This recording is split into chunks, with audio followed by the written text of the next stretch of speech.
सुमारे 900 कोटी रुपये आणि संजय गांधी निराधार ह्याला जनतेला पण सांगायचं की डिसेंबर 2025च्या हिवाळी अधिवेशनामध्ये आम्ही ज्यावेळेस सरकारच्या तर्फे 75,286 कोटीच्या पूरक मागण्या मंजुरीसाठी प्रस्तावित केलेल्या आहेत, यामध्ये प्रामुख्याने एक विचार सगळ्यांनी केला पाहिजे की बाबा ह्या एवढ्या मोठ्या मागण्या येण्याचं कारण काय, तर त्याच्यामध्ये पूरग्रस्त शेतकऱ्यांच्या मदतीकरता अध्यक्ष महोदय जवळपास आम्ही 15,000 कोटी रुपये त्यामध्ये हे द्यायचं ठरवलं, म्हणजे ते दिलेले आहेत।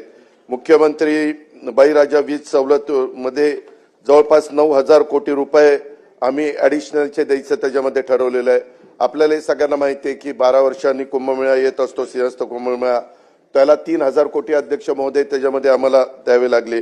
आणि सभागृहाला माहिती आहे की महात्मा ज्योतिराव फुले जनआरोग्य योजनेच्या वाढीव व्याप्ती दोन्ही बरेचसे सन्माननीय सदस्य म्हणायचे की काही आजार त्याच्यामध्ये तुम्ही अंतर्भूत करून घ्या, त्याची व्याप्ती वाढवा। उपचारमध्ये अंगीकृत रुग्णालयासाठी सुमारे 900 कोटी रुपये आणि संजय गांधी निराधार ह्याही सगळ्याच्या करता निधी हा जास्तीचा ठेवायला लागला। चालू वर्षी देखील अध्यक्ष महोदय पुरवणी मागण्यांमध्ये तरतूद केली असली तरी उत्पन्नाचे स्रोत वाढवण्याचं देखील मुख्यमंत्री, दोन्ही उपमुख्यमंत्री आणि मंत्रिमंडळाने ते ठरवलेलं आहे। शासनाचा तशा प्रकारचा प्रयत्न राहणार आहे।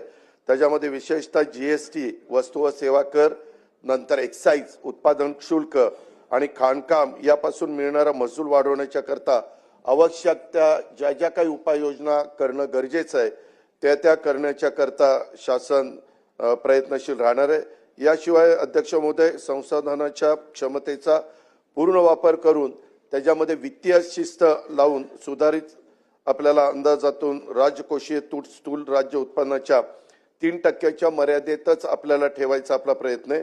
अध्यक्ष महोदय, आम्ही ज्यावेळेस राज्याच्या वतीनं दिल्लीमध्ये कुठली मीटिंग असेल त्यावेळेस जातो, त्यावेळेस आज देखील देशामध्ये 3च अशी राज्य आहेत की जे कर्जाचं प्रमाण त्यांनी केंद्राने ठरवून दिलेलं जे टक्केवारी आहे त्या 20% पेक्षा कमी आहे। त्याच्यामध्ये गुजरात आहे, त्याच्यामध्ये ओरिसा आहे आणि त्याच्यामध्ये आपला महाराष्ट्र आहे। हे पण मला अभिमानाने सांगावंसं वाटतं।